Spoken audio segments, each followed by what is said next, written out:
Dear third-year student, within the subject called English Language Conversations, there is another topic which we have to follow, which we have to analyze.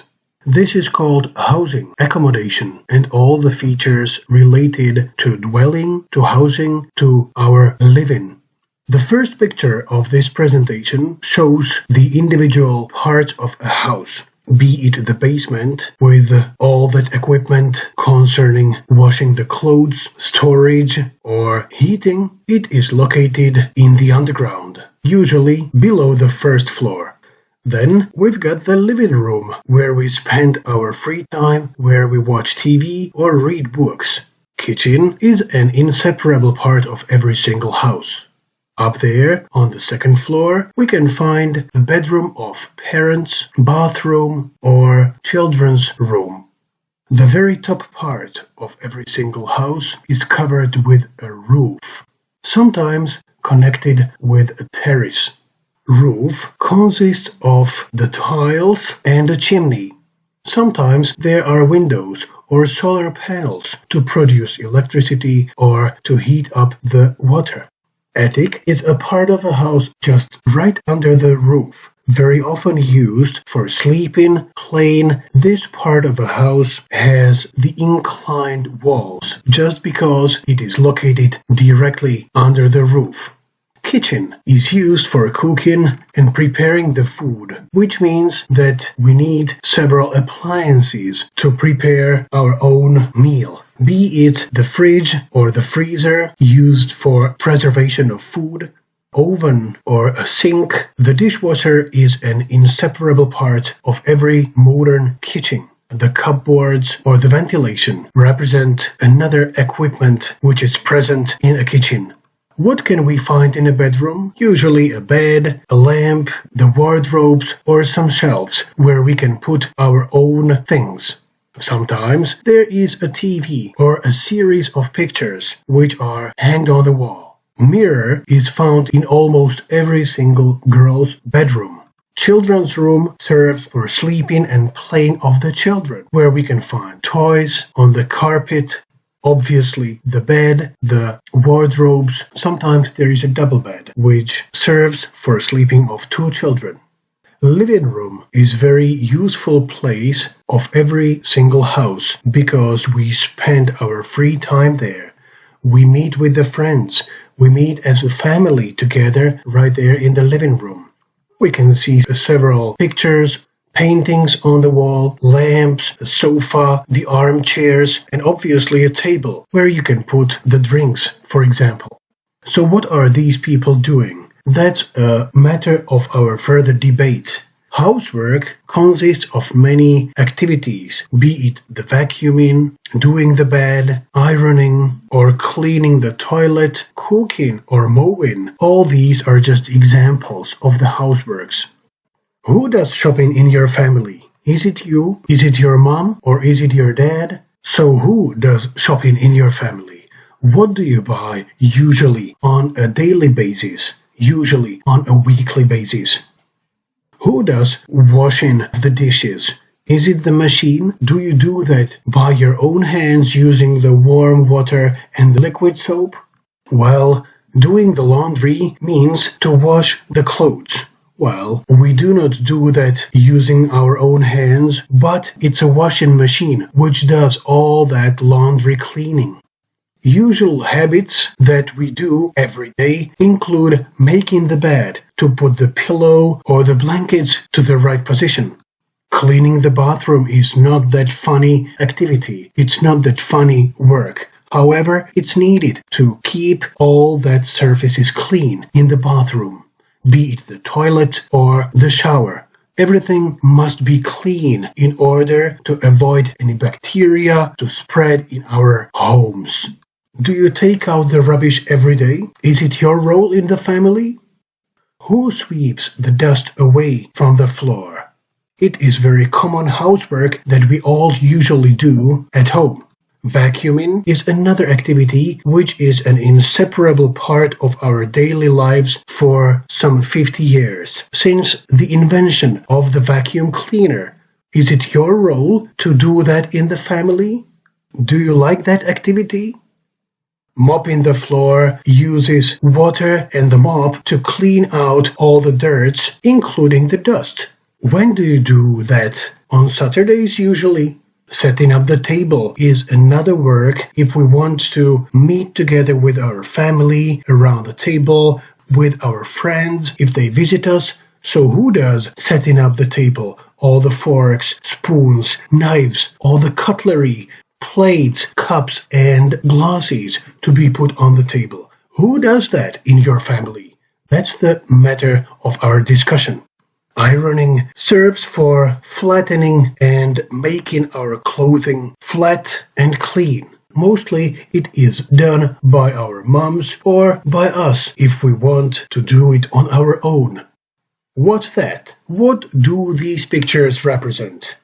Well, this is sweeping the floor, washing the clothes using the washing machine, doing the shopping, making the bed, washing the dishes or cleaning the toilet, putting away the garbage that is a common activity, vacuuming as well. Mopping the floor, sweeping the floor are not that funny works, however, very needed. Setting up the table, that's another one.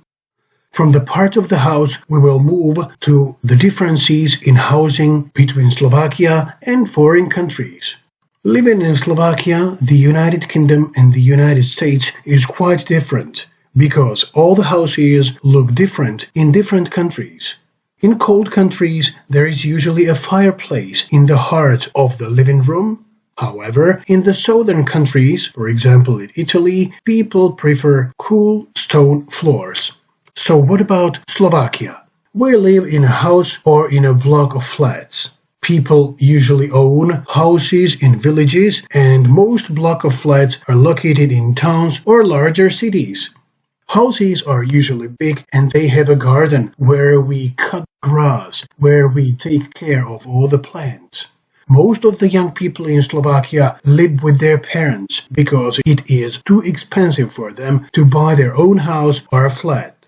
They usually take a mortgage to buy their own house, their own flat, but sometimes more generations live in the same house, parents, children, and grandchildren.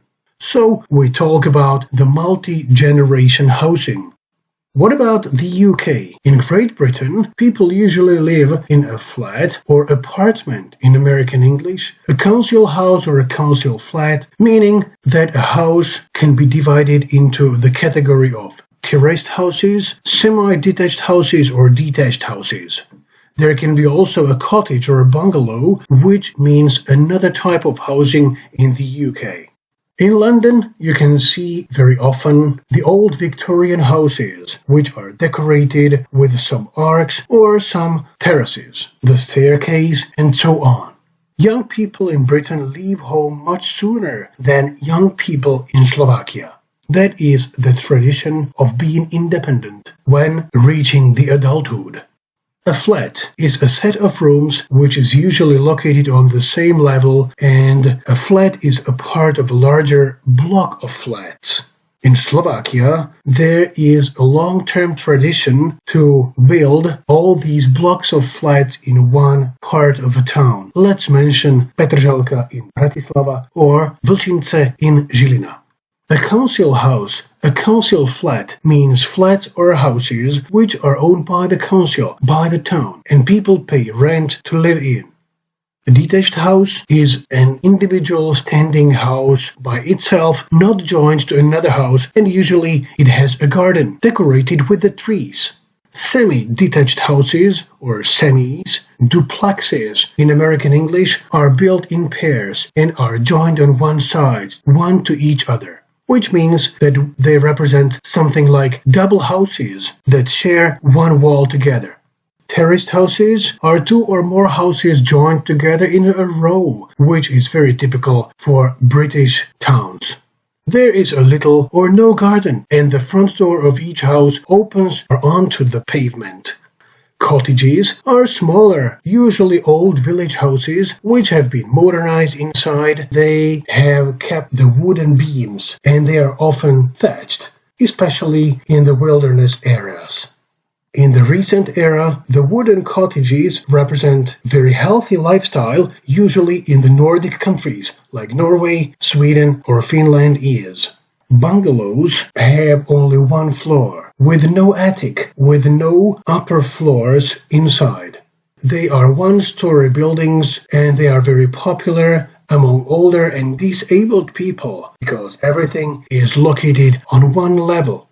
However, the poorest people live in shacks. That's a type of small house usually in a state of disrepair. In Slovakia, most of the Roma people live in such shacks. Worldwide, we can find those shacks mostly in the poor suburbs of the largest cities of the third world countries, like in Calcutta, India, or Lagos, Nigeria.